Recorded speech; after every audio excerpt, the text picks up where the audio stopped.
Welcome to today's 5-minute Bible study in the Gospel of John. We're in chapter 12. Today we start reading at verse 4. Now, in yesterday's session, we saw that Jesus has returned to Bethany. A dinner has been given in his honor. And during that dinner, Mary, the sister of Lazarus, comes and anoints his feet with very expensive perfume. It's an act of devotion, an act of love on her part. Gratitude, I'm sure, for the raising of Lazarus, but also all that Jesus has done for her family, for her, and for everyone.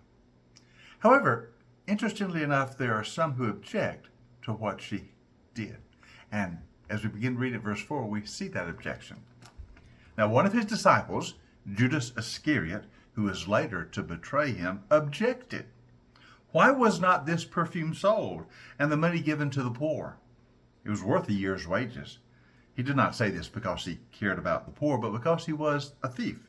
As keeper of the money bag, he used to help himself to what was put into it. All right, so Judas objects to what he considers a waste of resources. Oh, Lord, Mary, she's wasted this money.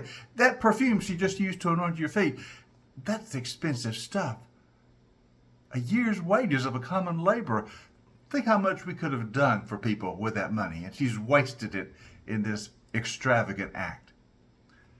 Now, John goes on to tell us that Judas didn't really care about the poor.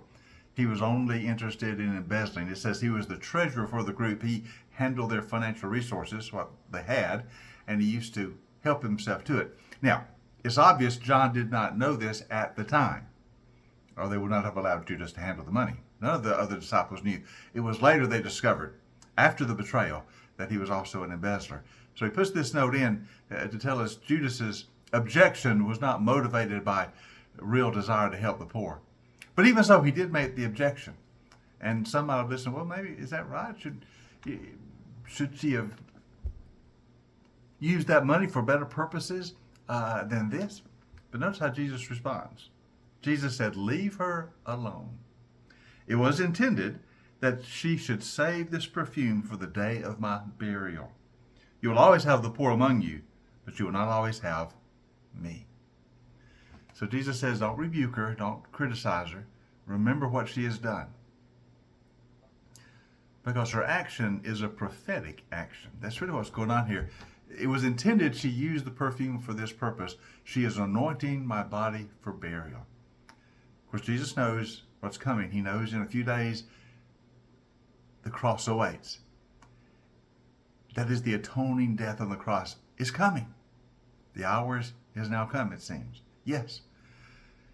Mary doesn't understand that fully, but she's moved by the Spirit to anoint him, which is a prophetic word about preparation for burial. So it's a prophetic action. Mary doesn't understand the full implications of what she's doing, but the Spirit has moved her, and she has said something about Jesus' atoning death for us. And so Jesus says what she has done will be remembered. After all these years, we still remember her act of extravagant love. She was so devoted to Jesus. She was so devoted. And that showed in what she did. And it also prophetically pointed to the coming of the cross. Now notice the next couple of verses.